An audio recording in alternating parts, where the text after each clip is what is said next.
यदा यदा हि धर्मस्य ग्लानिर्भवति भारत अभ्युत्थानमधर्मस्य तदात्मानं सृजाम्यहम्।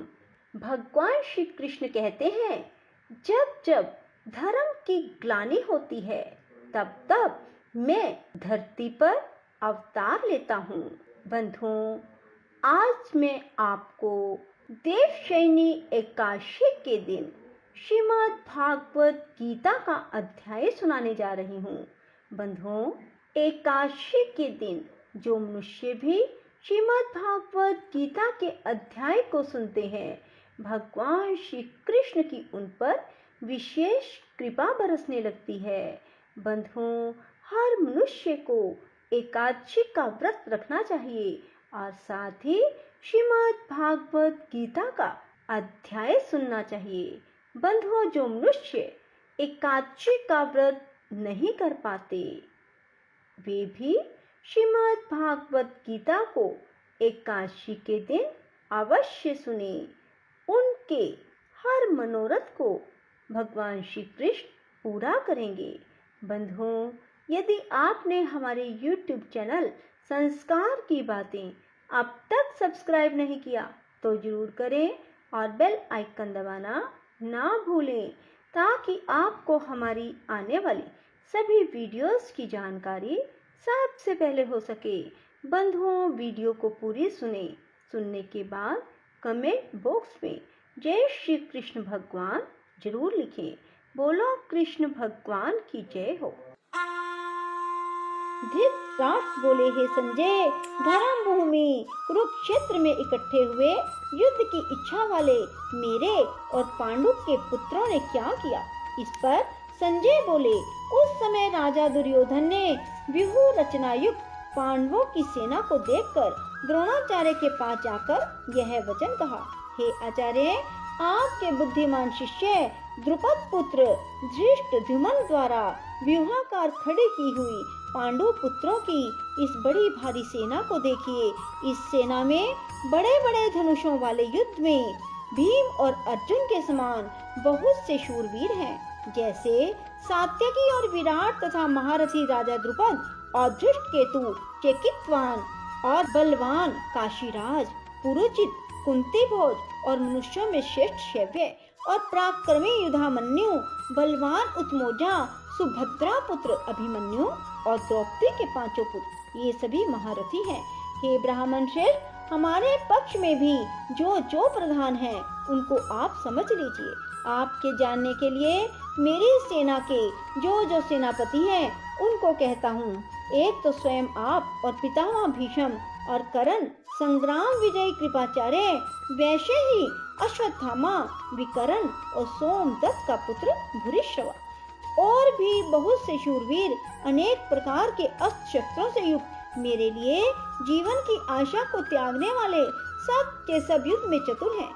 भीष्म पितामह द्वारा रक्षित हमारी वह सेना सब प्रकार से अजय है और भीम द्वारा रक्षित इन लोगों की यह सेना जीतने में सुगम है।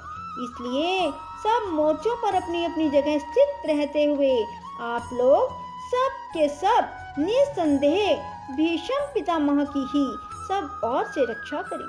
इस प्रकार द्रोणाचार्य से कहते हुए दुर्योधन के वचनों को सुनकर कौरवों में वृद्ध बड़े प्रतापी पितामह भीष्म ने उस दुर्योधन के हृदय में हर्ष उत्पन्न करते हुए उच्च स्वर से सिंह की नाद के समान गरज कर शंख बजाया।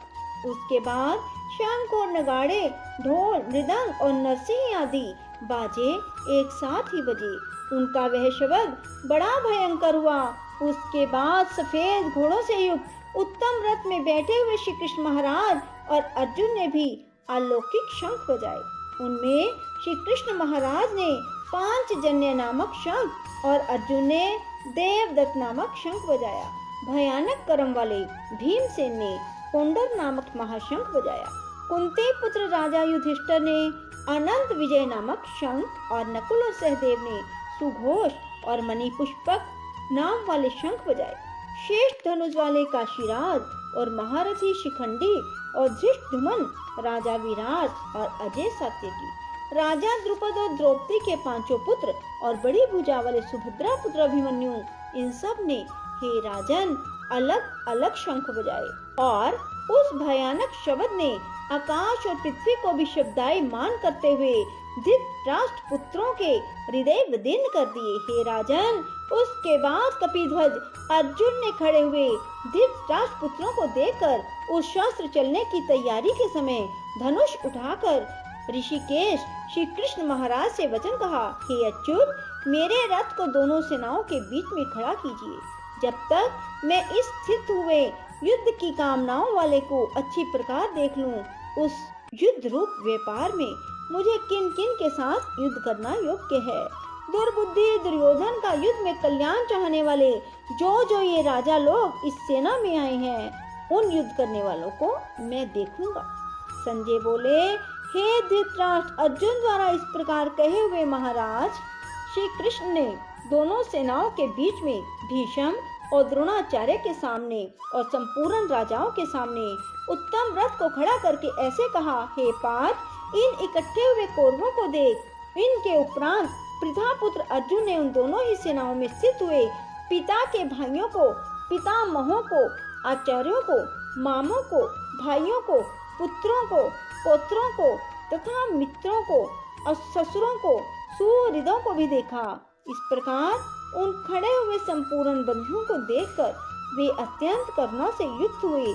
कुंती पुत्र अपने अर्जुन शोक करते हुए यह बोले, हे कृष्ण, इस युद्ध की इच्छा वाले खड़े हुए स्वजन समुदाय को देखकर मेरे अंग शिथिल हुए जाते हैं, मुख भी सूखा जाता है और मेरे शरीर में कंप और रोमांच होता है तथा हाथ से गांडीव धनुष गिरता है, त्वचा भी बहुत जलती है, मेरा मन भ्रमित सा हो रहा है, इसलिए मैं खड़ा रहने को भी समर्थ नहीं हूँ। हे केशव, लक्षणों को भी विपरीत देखता हूँ, युद्ध में अपने कुल को मारकर कल्याण भी नहीं देखता। हे कृष्ण, मैं विजय नहीं चाहता और राज्य सुखों को भी नहीं चाहता। हे गोविंद, हमें राज्य से क्या प्रयोजन है, भोगों से और जीवन से क्या प्रयोजन है, क्योंकि हमें जिनके लिए राज्य, भोग और सुख आदि इच्छित हैं, वे ही यह सब धन और जीवन की आशा को त्याग कर युद्ध में खड़े हैं, जो कि गुरुजन, ताऊ, चाचे, लड़के, दादा, मामा, ससुर, पोते, साले और भी जो संबंधित लोग हैं। इसलिए हे मधुसूदन, मुझे मारने पर भी 3 लोक के राज्य के लिए भी मैं इन सब को मारना नहीं चाहता। फिर पृथ्वी के लिए कहना ही क्या। हे जनार्दन, धृतराष्ट्र के पुत्रों को मारकर हमें क्या प्रसन्नता होगी, इन आतताइयों को मारकर तो हमें पाप ही लगेगा। इससे हे माधव, अपने बांधव धृतराष्ट्र के पुत्रों को मारने के लिए हम योग्य नहीं हैं, क्योंकि अपने कुटुंब को मारकर हम कैसे सुखी होंगे। यद्यपि लोभ से भ्रष्ट हुए ये लोग कुल के नाशकृत दोष को मित्रों के साथ विरोध करने में पाप को नहीं देखते, परंतु हे जनार्दन, कुल के नाश करने से होते हुए दोष को जानने वाले हम लोगों को इस पाप से हटने के लिए क्यों नहीं विचार करना चाहिए, क्योंकि कुल नाश होने से सनातन कुल धर्म नष्ट हो जाते हैं। धर्म के नाश होने से संपूर्ण कुल को पाप भी बहुत दबा लेता है। हे कृष्ण, पाप के अधिक बढ़ जाने से कुल की स्त्रियां दूषित हो जाती हैं। हे वैष्णव, स्त्रियों के दूषित होने पर वरण संकर उत्पन्न होता है। वह वरण संकर कुल घातियों को और कुल को नरक में ले जाने के लिए होता है। लोप हुई पिंड और जल की क्रिया वाले इनके पितर लोग भी गिर जाते हैं और इन वरण संकर कारक दोषों से कुल घातियों के सनातन कुल धर्म और जाति धर्म नष्ट हो जाते हैं। हे जनार्दन, नष्ट हुए कुल धर्म वाले मनुष्यों का अनंत काल तक नरक में वास होता है, ऐसा हमने सुना है। शोक है कि हम लोग बुद्धिमान होकर भी महान पाप करने को तैयार हुए हैं, जो कि राज्य और सुख के लोभ से अपने कुल को मारने के लिए उद्यत हुए हैं। यदि मुझ शस्त्र रहित ना सामना करने वाले को शस्त्रधारी धृतराष्ट्र के पुत्र रण में मारे, तो वह मारना भी मेरे लिए अति कल्याणकारक होगा। संजय बोले, रणभूमि में शोक से उद्विग्न मन वाले अर्जुन इस प्रकार कहकर बाण सहित धनुष को त्याग कर रथ के पिछले भाग में बैठ गए। बोलो कृष्ण भगवान की जय हो। राधे राधे, जय श्री कृष्णा। बंधुओं, यदि आपको हमारी वीडियो पसंद आए तो इसे लाइक करें और शेयर भी जरूर करें। धन्यवाद।